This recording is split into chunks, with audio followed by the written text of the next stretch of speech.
On va accueillir une dame qui est venue de très loin pour venir nous présenter le rapport sur les MGF en Europe. Madame Béatrice Fresco-Rolfo.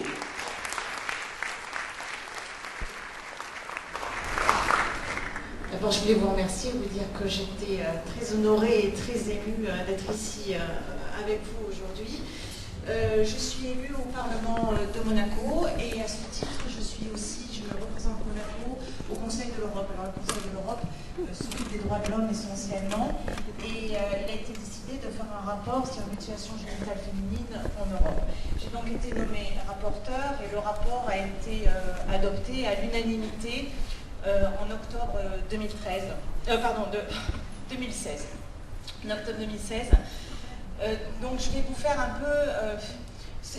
vous refaire un petit peu ce que j'ai dit en assemblée plénière pour obtenir l'adoption de ce rapport et vous donner quelques détails sur le rapport, mais de manière assez succincte.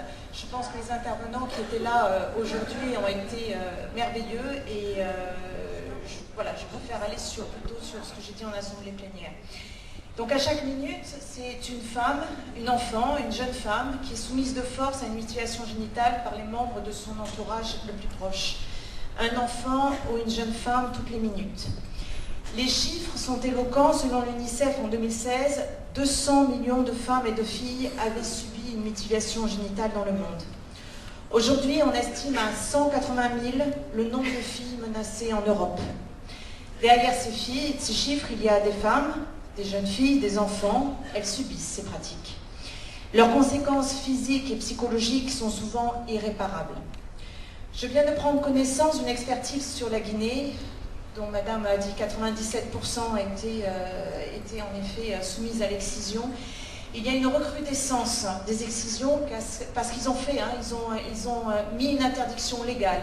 Mais malheureusement, les sanctions pénales prévues ne sont pas appliquées parce que ce sont encore des normes collectives qui dominent.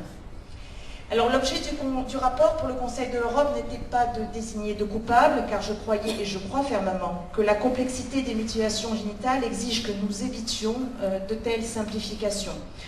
Au contraire, j'avais souhaité montrer avec quelle force la pression sociale peut s'abattre sur une famille au point de lui faire commettre un tel crime sur son enfant. Il était pour moi également urgent et nécessaire de rappeler qu'une mutilation génitale féminine ne relève pas d'un acte religieux, bien que cette raison soit le plus souvent évoquée. C'est une pratique qui est tribale. Il était tout aussi important de ne pas stigmatiser une seule communauté, car en effet les origines de cette pratique sont aussi diverses que les communautés concernées. Alors certains de nos pays ont déjà pris des mesures pour tenter d'endiguer la pratique des MGF pour protéger les enfants. Ces mesures sont évidemment indispensables. Toutefois, malgré toutes les bonnes volontés de la part de nos gouvernements et de nos parlements, grâce notamment à la mise en œuvre de la Convention d'Istanbul, je ne sais pas si vous en avez entendu parler, mais elle lutte activement contre les violences faites aux femmes. Donc malgré tout cela, la tâche n'est pas aisée. Parce que, je vous le rappelle, la pression sociale de la collectivité et son influence dans la vie quotidienne des potentielles victimes sont puissants. En effet, pour certaines communautés, vouloir dissocier les MGF de l'identité culturelle ou religieuse équivaut, et là c'est une métaphore, déraciner un arbre. Donc la stratégie d'éradication évidemment des mutilations génitales féminines réside dans la compréhension que cette pratique n'est pas identitaire. On peut être relié à son pays d'origine sans pratiquer l'excision. C'est juste un instrument finalement de domination et domination de l'homme sur la femme, et on ne devrait pas l'accepter sous aucun prétexte parce qu'elle viole la dignité physique et morale ainsi que les droits les plus fondamentaux de la personne qui le subit. Vous le savez, malgré les interdictions et les sanctions pénales, ces pratiques perdurent. Alors comment combattre ce mal alors que les familles sont persuadées de faire cela dans l'intérêt de leurs filles? Parce que s'il s'agit d'honneur familial, il s'agit d'acceptation sociale. Alors seul le dialogue avec les communautés pour trouver des réponses adéquates, évidemment, sera la clé du problème, car outre les mesures législatives condamnant ces pratiques, c'est une réponse sociale qu'il faut donner. Les femmes, elles doivent être au centre du dispositif. Ces femmes que j'ai pu rencontrer et qui souvent préfèrent être appelées les survivantes, survivors. Oui, ce sont des survivantes. Elles ont vécu l'horreur et elles s'engagent pour beaucoup d'entre elles dans des actions de prévention auprès de leur communauté. Moi, elles m'ont donné de l'espoir, elles m'ont montré la voie et elles ont forcé mon admiration. Quant aux hommes, ils commencent eux aussi à prendre position contre les mutilations génitales féminines. Voilà un merveilleux homme qui est impliqué là-dedans. Alors évidemment, leur engagement est vraiment important dans l'éducation aussi des jeunes garçons à l'école, au collège et au lycée, qui nous aidera à mettre fin à cette pratique, car c'est, rappelons-le, une nouvelle fois, une pratique réalisée traditionnellement par des femmes pour les hommes. Chère Naki, où est-elle? Elle était quelque part. Naki, un jour, m'avait raconté que devant l'imminence d'une mutilation génitale sur une petite fille partie pour les vacances dans son pays d'origine, un homme a pu convaincre le leader de la communauté de ne pas faire pratiquer l'excision. Il a été le seul à avoir ce pouvoir de persuasion, d'homme à homme. Le rapport sur la Guinée, je reviens toujours à la Guinée, que j'évoquais plus tôt, suggère en effet que la lutte contre les excisions soit axée sur les pères, car ils ont le pouvoir de décision. Alors messieurs, continuez à vous engager dans cette bataille. Elle est vitale pour vos filles, vos petites filles, et de manière générale pour nous les femmes.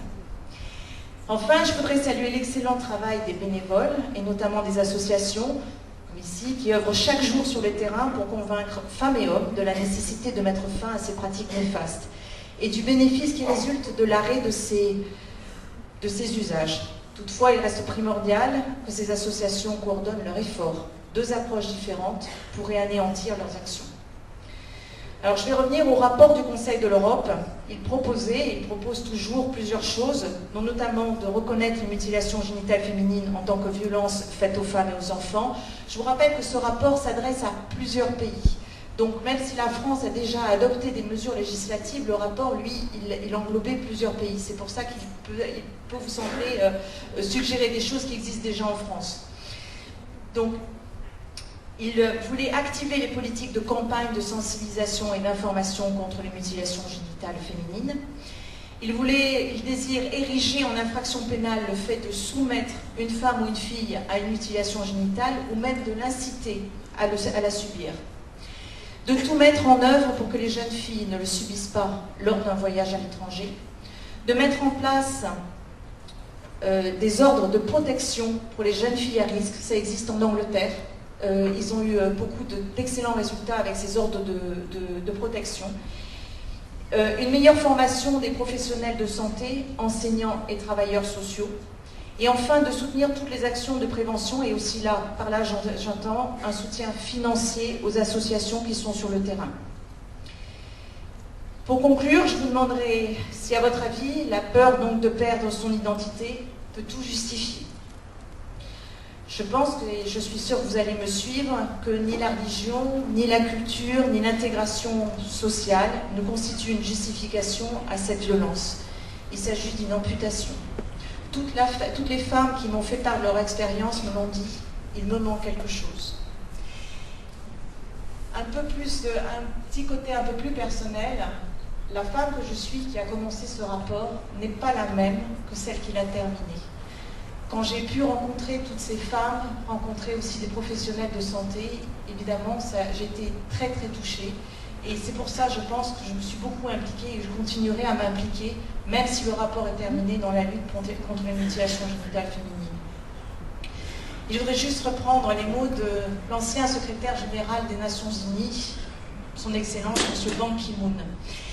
Il a dit qu'il fallait tout faire pour que FGM, c'est en anglais, Female Genital Mutilation, ne signifie plus ceci, mais signifie dorénavant Finally Girls Matters, enfin les filles ont de l'importance. Je vous remercie.